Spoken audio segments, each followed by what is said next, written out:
lot of these cars, you walk up to the steering wheel and you kind of go back and forth like this, and you go one way, you go the other way, and it doesn't seem to be, you know, clicking on anything. It's like an amusement park ride almost. Well, I'm going to show you what is attached from here to down there to give you a hand to try and diagnose what the issue might be.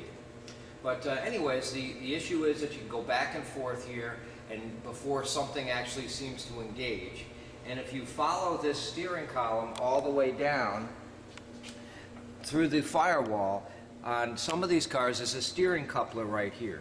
And sometimes this little steering coupler can be at fault because the link between this steering column and the steering gearbox is bridged by this coupler right here. And if this coupler is somewhat worn, that could be where your issue is too. But in this case it's not. That's an old looking thing, but it's really not in bad shape. So now what you'll do is you'll grab it here, knowing that this piece is good and from here up is good, and you'll go back and forth with it here, and you can feel the same type of play. And you'll look at the other end of the gearbox whether it transitions out. And you can see on this here, if we go back and forth, it's actually, yeah, it's translating that action pretty good. I mean, there's very little play in it. So then if you look even further down to where this arm now goes into this link here, this thing here is called a power steering control valve. And that's what controls your power steering, obviously, on your Mustang. And if we go back and forth, you can kind of see there's a little play in that thing. This thing's moving, but this isn't. You got to watch that, because that built-in play right there is actually there by design. It's to tell the steering slave cylinder that you're either making a right turn or a left turn. So to a certain extent, that kind of play is common.